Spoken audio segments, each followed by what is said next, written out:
You've tried mindset hacks, you've chased success, you've read all the right books, but something still feels off, like you're living someone else's life. What if the problem isn't your habits, your goals, or your motivation, but the fact that your soul has been silenced? James Hillman didn't believe we're here to fix ourselves. He believed we're here to remember who we are. This isn't just self-help.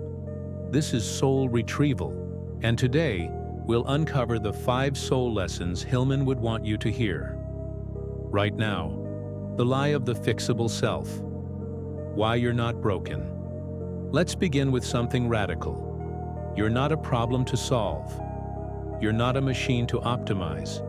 You're not broken. And yet, everything around you tries to convince you otherwise. The books tell you to become more productive.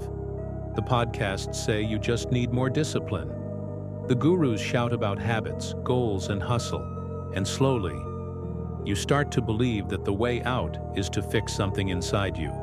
But James Hillman called this out decades ago. He saw through the shiny new solutions. He said, "We've pathologized the soul. We turned our deepest questions into disorders. We replaced meaning with measurement. And we forgot that pain is not always a problem. Sometimes it's a portal." Hillman believed your soul doesn't want to be cured. It wants to be heard. And more than that, it wants to be lived. So if you've ever felt like you're always one step behind your own healing, like you're chasing some future version of yourself that never arrives, maybe it's time to stop chasing.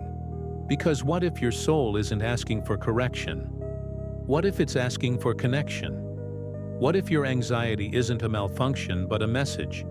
What if your sadness isn't a weakness, but a signal that something meaningful is missing? You see, in the soul's language, discomfort is not the enemy. It's the invitation. It's the knock on the door that says, "Come back to yourself." Hillman taught that the psyche doesn't move in straight lines. It moves in spirals. It circles around wounds, patterns, dreams, memories. Because its goal is not efficiency. It's depth. The first soul lesson, then, is this. Stop trying to fix yourself. Start listening to yourself. Your pain has poetry. Your confusion has intelligence. And your sadness may be the doorway to your destiny. Think about it. When was the last time you sat with your sadness? Without judging it, analyzing it, or rushing to escape it. Most of us were taught to treat emotions like glitches. But Hillman believed emotions are myths in motion. They're trying to tell you who you are, what you long for, and what has been forgotten. So if you feel heavy today, if you feel lost, fragmented, or hollow, don't panic. Don't try to erase it. Instead, do something rare. Honor it. Because what if this ache you feel isn't a flaw, but the exact thing that's meant to lead you home? We've spent too long asking, how can I become better?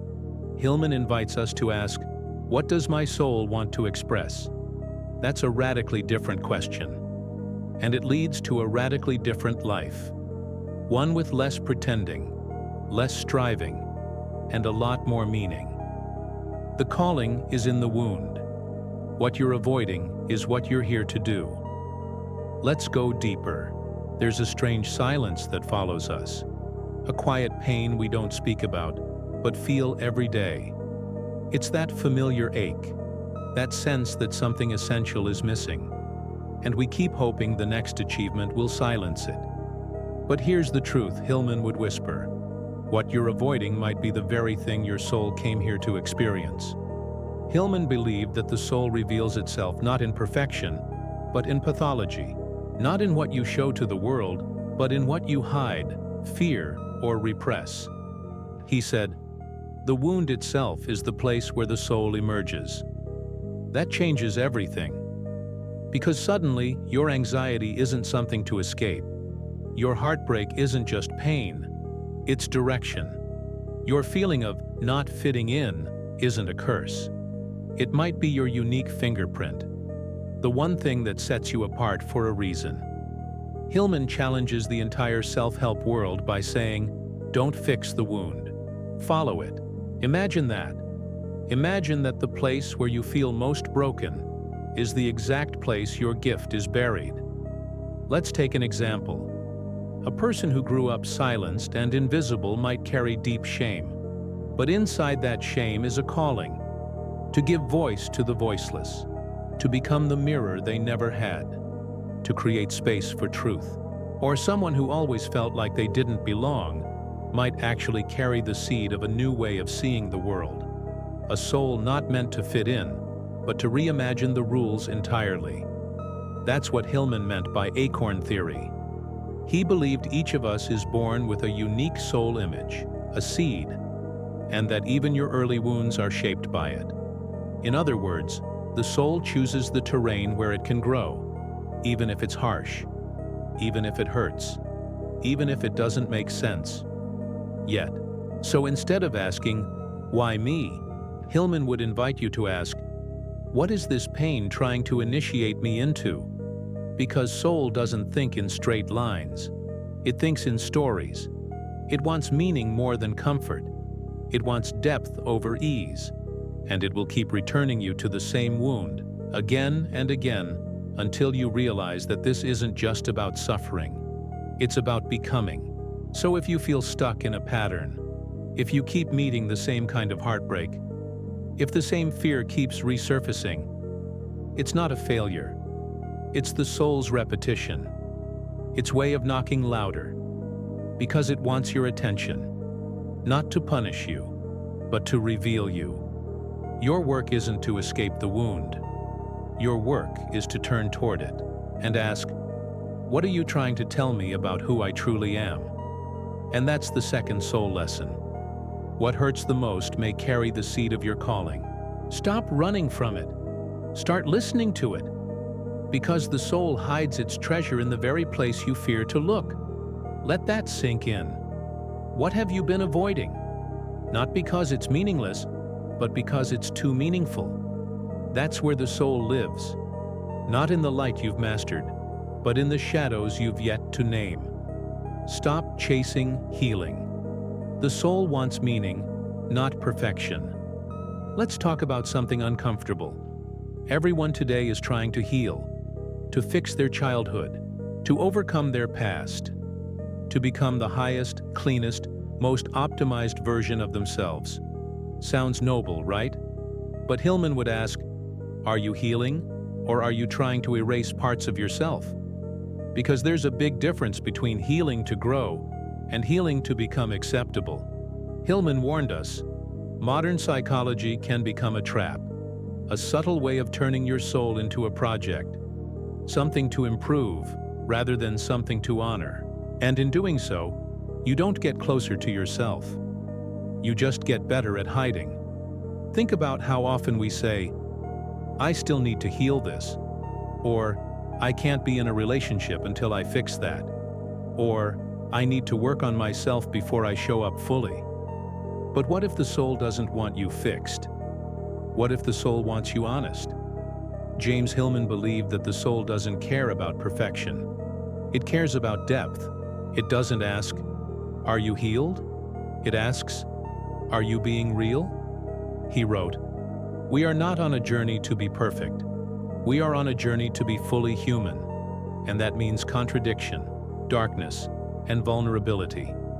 Let that hit you. Your pain isn't a stain to scrub away. It's a thread, a doorway. It tells a story. And maybe you weren't meant to get over everything.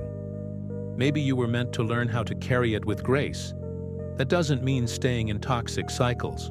It means dropping the fantasy that one day you'll be fully healed, and only then, finally, be worthy of life, love, and voice. Hillman invites us to ask a more soulful question. How can I live well with the scars? Because trying to purify your soul might actually take you further from it. Every time you deny a part of yourself, every time you try to become someone else, you silence the very voice that makes you you. And here's the paradox. Sometimes the more you chase healing, the more disconnected you feel. Because your soul was never asking for perfection. It was asking for truth. What does that look like? It looks like embracing your complexity. It means saying, yes, I'm still afraid sometimes. Yes, I've been through things I don't fully understand. And yes, I'm still worthy of love, meaning, and purpose. The culture of self-optimization tells you, you'll feel whole when you fix it all. But Hillman's soul work whispers, you'll feel whole when you finally stop hiding who you are. And that's the third soul lesson. Stop trying to become perfect. Start trying to become real. The soul doesn't seek a final version of you. It seeks a felt version of you. One that breathes, bleeds, and still chooses meaning over masking. So maybe healing isn't a finish line. Maybe it's a deepening, a way of walking through the world, with all of your soul present, even the cracked parts, because that's what makes you whole. Not perfection, but presence. The calling hides in the wound. Stop looking out there. Pause for a second and ask, where do you believe your purpose will come from? From achieving something? From discovering a talent? From finally finding a job that makes sense? James Hillman would challenge that idea completely. He believed the soul already knows what it came here for. But instead of shouting it, it whispers. It doesn't arrive with fireworks. It arrives wrapped in your deepest struggles. Yes, your wound might be your calling in disguise. Hillman developed what he called the acorn theory, the belief that each of us is born with a unique image, a seed, an inner necessity that wants to unfold. Not randomly, but meaningfully. But here's the twist. This seed doesn't bloom in comfort. It often sprouts through pain. That thing you wish never happened to you? That moment that broke your sense of identity? That quiet suffering you've been carrying in silence? Hillman would say, that's where your soul is speaking loudest. And yet, the modern world tells us the opposite. It tells us to move on, to stay strong, to think positive. It tells us to run from what hurts. But Hillman urges us, don't escape the wound, descend into it. Because that descent, it's not failure, it's initiation. Just like ancient myths where the hero must go into the underworld, we too must face our inner darkness to uncover our real path. Hillman was radical because he didn't want you to fix your suffering. He wanted you to listen to it. Not everything is a trauma to heal. Some things are calls to awaken. What if your anxiety is pointing to a life you're not meant to live? What if your depression is a signal that your soul is starving for meaning? What if your anger is trying to protect something sacred inside you? Your symptoms may be messengers, not problems to eliminate, but signs that your soul is still alive and trying to get your attention. But if you keep silencing them, if you keep searching out there for a reason to exist, you'll miss the sacred thread that's always been in here. The wound is not the end of your story. It's the doorway. Hillman wrote, the soul is present in suffering. The soul speaks through it. The work is not to escape the wound, but to find what it reveals. So maybe your soul lesson right now is this. Don't run from what hurts. Turn toward it with curiosity. There is meaning inside the mess. Your deepest wound might hold the exact shape of your destiny. And no, it won't look glamorous. It won't come with step-by-step instructions. But you'll feel it in your bones when you stop running and finally say, I'm ready to hear what this pain has to say. That's not weakness. That's courage of the deepest kind. Because true transformation doesn't come from chasing some idea of success. It comes from honoring what life has already placed in your path. The seed is already there. The wound is where the light breaks in. A life that honors the soul. Living from the inside out. If you've made it this far, it's probably because something inside you already knows. You weren't made for a life that's just fine. You weren't made to check boxes, follow trends, or please everyone. You were made for something more. Not more success, Not more approval, but more truth, more depth, more soul. And that's where Hillman's last lesson lands hardest. Your soul doesn't want you to improve. It wants you to remember who you are. We live in a world obsessed with self-improvement. Become more productive. Wake up earlier. Crush your goals. Fix your mindset. Be more. Do more. Win more. But what if you're not here to win? What if you're here to become whole? James Hillman didn't believe in turning life into a checklist of achievements. He believed in turning life into an act of reverence.